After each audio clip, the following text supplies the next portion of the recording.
With this chapter, we begin a multi-part exploration of the theme deception.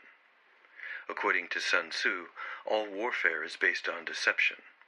It is also a key factor in poker. So it should come as no surprise that the ability to deceive is a trait shared by the best poker players and the best field commanders.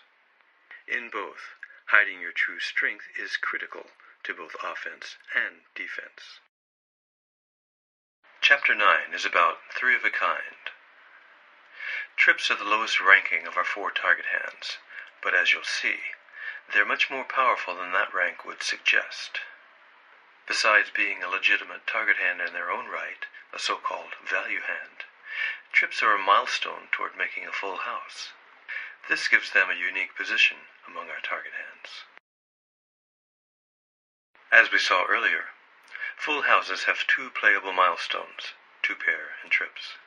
Flushes have only one, the four-card flush, and straights have two, a four-card open-ended straights and the four-card gut-shot straight draws. Finally, trips have just one playable partial target hand, one pair. Your best chance of making trips is to start with a pocket pair, such as Jack-Jack. With a pocket pair, you'll flop trips 12% of the time. That's once in 8 attempts. Starting with a non-pocket pair, however, the figure drops to less than 2%. And only slightly better are your chances of flopping two pair. So I'll only present the case for starting with a pocket pair.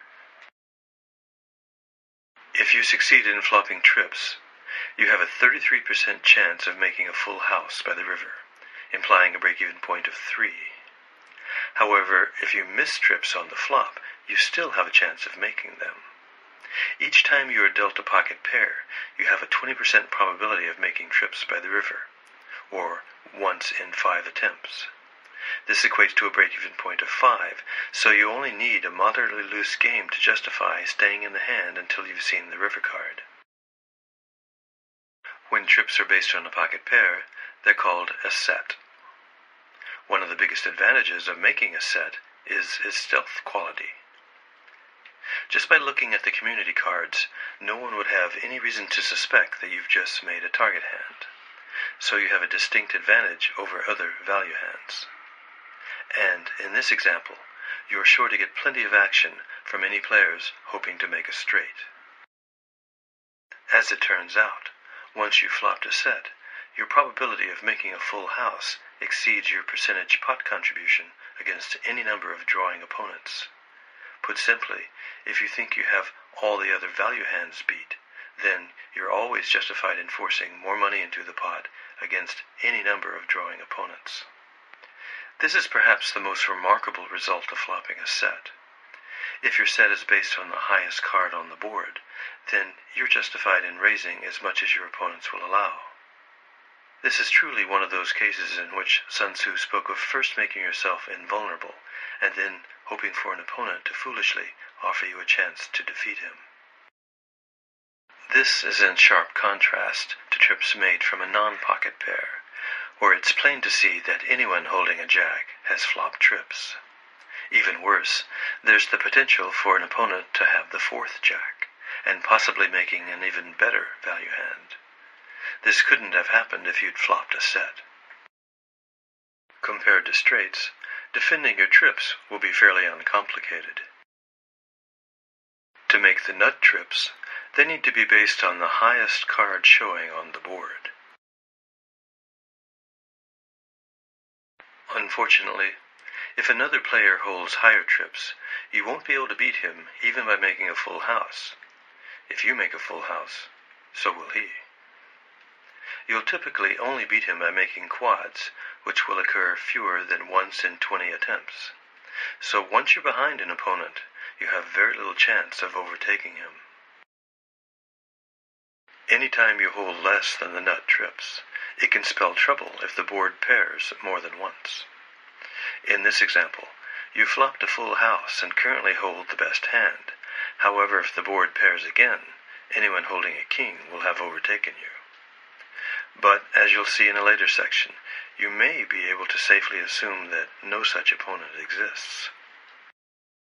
Finally, when you flop trips not based on a pocket pair, you'll often stand a better chance of winning if you don't make a full house.